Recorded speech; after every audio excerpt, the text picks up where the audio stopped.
Dear learners, welcome to this course, MOOCs course, Power Plant System Engineering. And I welcome you all for this live session. And it is the second live session in this series. So in this live session, I will try to emphasize some of the questions that were in the discussion forum. I'll try to clarify them first. So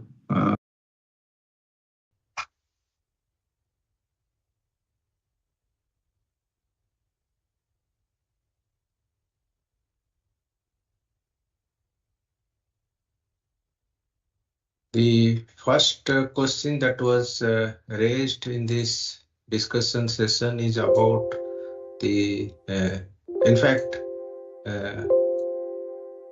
it is the approach and range for a cooling tower. So in our module 2, lecture number 18, we have emphasized about the circulating water systems, which is used for the condenser. And this circulating water system is being fed by a unit called as cooling tower unit. Typically, a cooling tower unit, it's a wet type of cooling tower because it uses the water as one of the medium, and this water is getting cooled by the air. So what you see is here is that the air that enters from the bottom of the tower and leaves at the top of the tower. Now, while passing through the tower, it encounters the hot water that comes from the condenser unit. Now, when typically these are kind of a spray nozzles in which water is sprayed to the air. Now, by virtue of the enthalpy difference or heat that is being released by water to air, air gets heated up. So inlet air gets heated up while passing through the tower, and it comes out of the tower at its outlet from the top. So this is the overall diagram, and based on this diagram, we are now trying to define some of the terms that are frequently used in the cooling tower, that is approach and range. This essentially speaking, when you look at this cooling tower, normally we use a fan to suck the air from the atmosphere, and this air, when it sucks and when it goes out, it becomes moist. Why it becomes moist? Because it encounters the warm water which comes from the condenser unit. So if you take, there are few parameters that are involved, which is mass flow rate of water and mass flow rate of air. And we also have the temperature of inlet water and the temperature of inlet air. At this same time, we have temperature of outlet air and temperature of outlet water. So water gets cooled by receiving by releasing heat to the air. Now, when you look at air viewpoint, initially we call its temperature is T3, and it has specific humidity corresponding to its inlet condition, that is typically atmospheric conditions. But when it gets heated up, so air gets heated up side by side, it also gets moisture from the water. So we get moist air at the exit unit. Now there are two types of heating here. One is sensible heating due to rise in the temperature. Other is due to increase in the moisture of water vapor in the air. So we get a moist air. So this is the overall working philosophy for the cooling tower. Now, to define the parameters, terminal parameters, one is approach. And when we talk about approach, it is the temperature difference between the inlet temperature of water and wet bulb temperature of inlet air. So inlet air has this in whatever inlet temperature of air, that for that we have to take the wet bulb temperature of inlet air. So when you define the temperature, there are two types of temperature. One is dry bulb temperature, other is wet bulb temperatures. When I say dry bulb temperature, it is the normal conventional temperature without having any water vapors. When the temperature are measured, when by considering water vapors in the air, that whatever temperature we measure, we call this as a wet bulb temperature. So these are the psychrometric definitions of dry bulb and wet bulb temperatures. Now with the viewpoint of cooling tower, we define the approach as the temperature difference between the inlet temperature of water and wet bulb temperature of inlet air. Similarly, another parameter, that is range, which is defined as the temperature difference between inlet and exit state of water. This can be directly calculated by these expressions. Referring to this figure, you have T1 and T2. T1 minus T2 is the range, that is the temperature difference between inlet and exit state of water. And approach is T1 minus T WBT at state 3 for the air. The next question of discussion is that in one of our lecture, that is module 3, lecture number 1, we solved a numerical problems for fundamentals of gas turbines. So there, while solving the problem, there are some typo mistakes. So I request you learners to rectify this change. So after reviewing these solutions again, we find, please note down the change for helium. The final answer would be optimum pressure ratio is 7.04 and maximum work output is 2110 kilojoule per kg. And after solving for air, the optimum pressure ratio will be 15.52 and maximum work output will be 400 kilojoule per kg. So while looking into the videos as well as the PPT handouts, please note this change. Next thing is discussion is about the term which is exergy. So energy and exergy, they are fundamental parameters or definitions that are normally used in the basic thermodynamics course. So in our section, that is in our course, we have not gone deep into these things, assuming that learners have already done those concepts in their basic thermodynamics course. So in our first module, in this module number 2, lecture number 4, we have brought out the definitions directly for the exergy and the exergy analysis for the heat exchanger. So exergy is a similar term which by definition it is called as the work potential of energy, and energy can be of work or heat, but all the heats cannot be completely converted to work. But if I say if what is the work potential of heat, then that is termed as exergy. And while calculating the exergy of a systems, we also do take care about the dead state conditions, that is ambient atmospheric conditions. Now here, with the viewpoint of heat exchanger unit, normally a heat exchanger unit has counterflow or parallel flow. Either the fluids can be mixed or they may not be mixed together. And other situation is that only in a heat exchanger there is only a possibility of heat exchange. So in this particular system, which is shown in this particular lecture number 6 of module 2,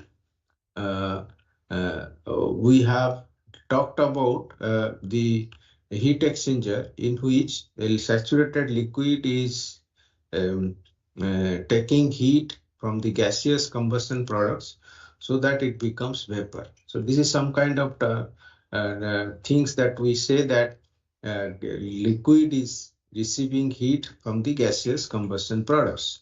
So it's a and in this and this is considered as a steady flow device.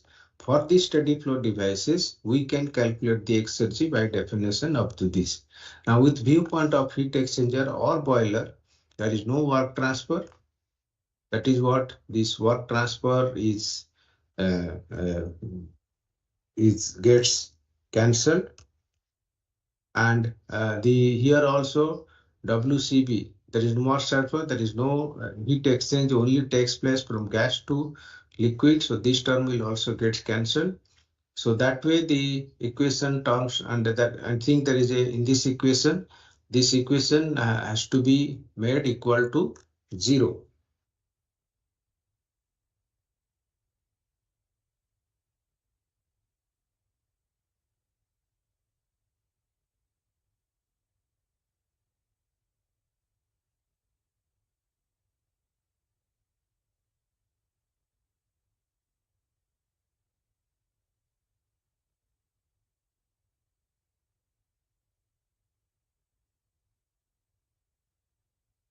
So this equation has to be made 0, which is missing here, and the ratio becomes H1 minus H4 by Hi minus He. And here I have made a statement like this, that you rectify this equation. Energy balance equation in the lecture is equal to 0. So there is a typographic corrections. And more details about this exergy analysis one can find out from this fundamental book, in fact any books on thermodynamics, but I am following this Moran and Shapiro books. So kindly have a look into this for more details. Then there was another question in this discussion. This is regarding critical and supercritical thermal power definitions, how to achieve the 22 bar pressure. So ideally speaking, if you want to go from liquid to vapor without entering into the dome, that is saturated liquid vapor dome, we have to bring down the pressure of the water beyond its critical point value, and this critical point value is 22 bar. So ideally speaking, we want to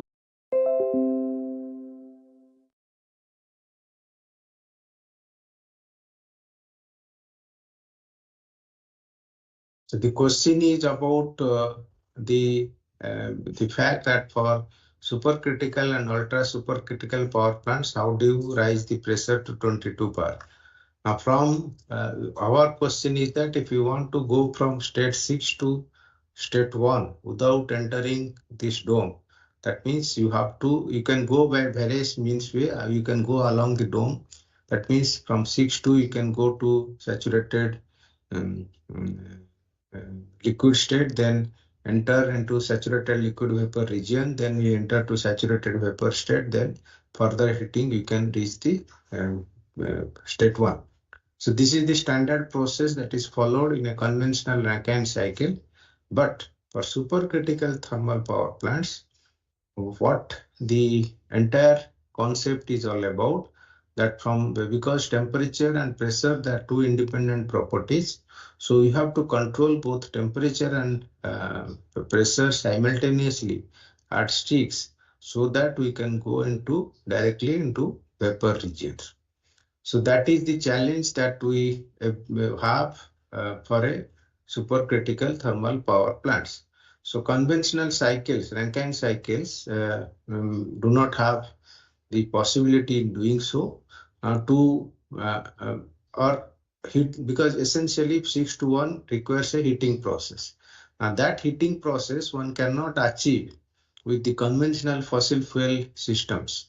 So either you have to think about a different kind of heat source. It may be a nuclear fuel, or it can be a electrical power generating unit, something like heating coil, so that it can increase the temperature of working fluid of water directly from 6 to 1 by crossing the critical point. But anyway, that's not the part of our discussion in this course, but it's a different domain. But however, this is the concept of the super and critical and ultra supercritical thermal power plants. Now moving further, there are some questions on pinch point. So pinch point concept I introduced when I talk about steam cycles for nuclear power plants. So basically, when you talk about steam cycle operating in with modified Rankine cycle, what is the very basic point that we need to know is that from where the steam receives heat. So conventional unit steam power plant receives heat from the fossil fuel. Now, if that fossil fuel unit, or typically it's a boiler, now if that boiler unit is replaced by a nuclear power unit, so you have a reactor core, and in this reactor core, that heat, whatever heat getting generated, and that heat goes, and that heat we call this as a working fluid for the reactor. And this fluid, we call this as a secondary fluid, because that is used for heating the steam.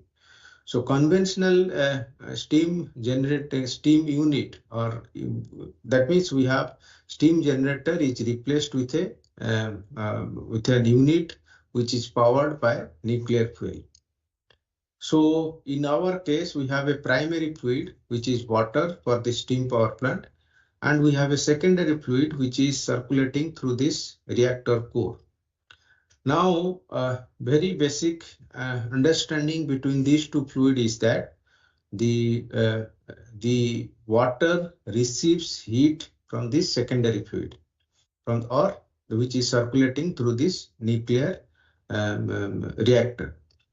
So secondary fluid has a temperature which is initially at a higher temperature, and it releases heat to the water, and so that its temperature falls down.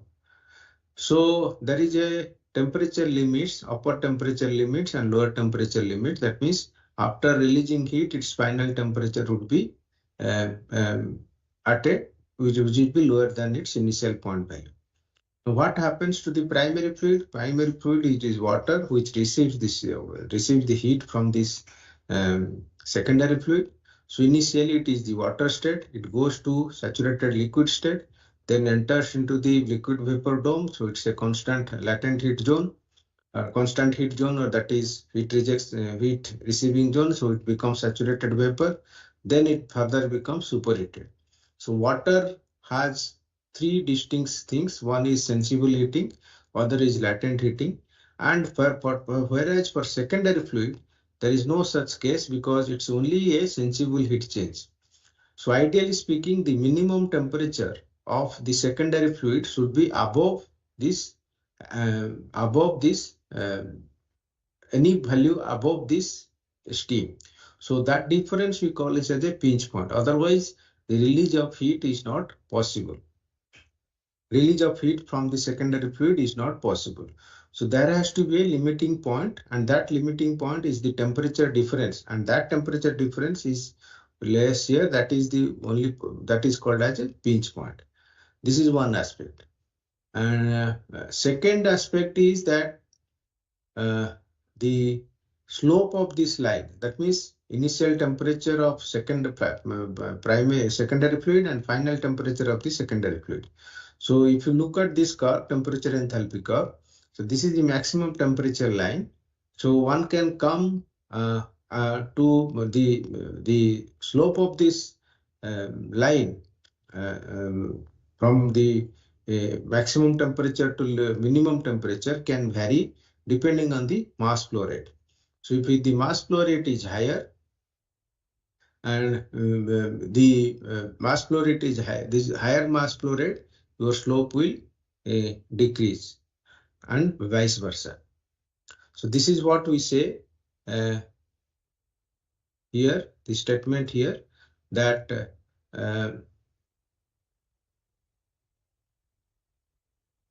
as the mass flow rate and slope lines are shown here, as the flow rate decreases, slope increases, and the flow rate increases, slope decreases. So this is the concept behind the two temperatures, and also mass flow rate concept, which is part of this analysis. But however, we have only given this conceptual analysis for this case. Then the next question was raised in the module number 2, lecture 5. That is what we call as rotodynamic machines, where I tried to introduce the term called as compressor and pumps. The learner wishes to ask about fan, compressor, and pump. So typically fan, compressor, they are two these words used for gas. As when you handle gases as a working fluid and you want to increase its pressure, then we have to use the devices called as fan and compressors. If the pressure difference or pressure ratio from the outlet to inlet is in the order of few 2 or 3, then I think fan will solve the purpose. But however, if you want to go for higher pressure ratio, then fans cannot handle because of its design of its blades. So we have to enter into this compressor. But however, both fans and compressor, they are used for increasing the pressure for gases. A similar term, when you use it for liquids, the term is replaced with a pump. So different liquids will have a different pumps, like we have a water pump, like we have any other slurry pump. We have so many pumps that are depending on the availability of working fluid, we use this pump. So these are some terminologies that we use while talking about compressor, pumps, and fans. So that's all for my side, and thank you for your attention. So these are the things which were raised in the discussion forum, and it was addressed here. So as of now, there is no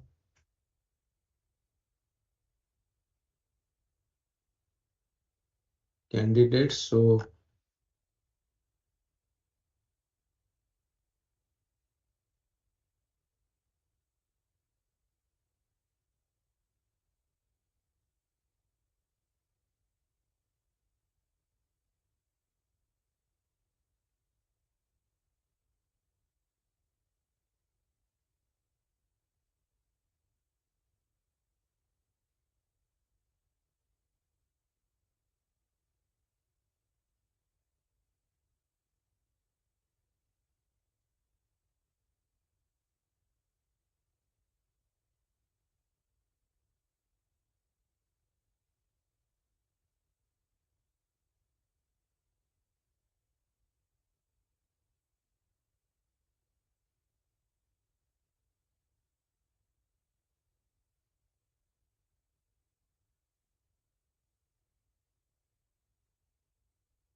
finally, I wish to give the few remarks. By now, we have almost completing this module number 4, module number 3. So we have one more module left out, which is about 3 weeks course that is being left out. Hardly the course ending time is the second week of April. So my sincere, I have put the sincere effort in explaining many concepts about this course. Now with the viewpoint of learners and those who wish to participate in the final exam, I strongly suggest that you please go through the downloadable lecture materials or handouts which is available in the portal, and try to, and in every lectures I have put some sample problems solutions, and try to find out, try to solve them on your own. So this will give you most of the answers, most of the questions, similar questions which we'll see in the your entrance exam.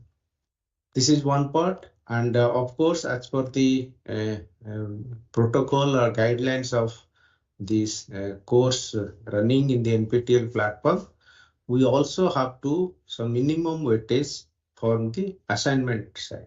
So we also have to score from these assignments.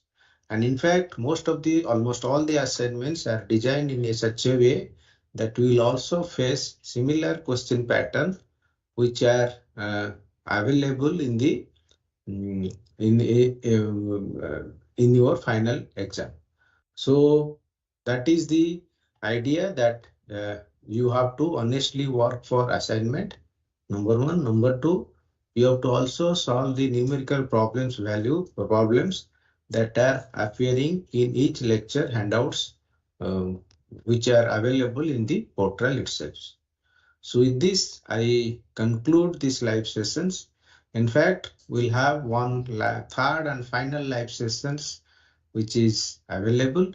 And I request the learners, if you have any such questions, we have hardly another 2 weeks time to raise them in the discussion forum.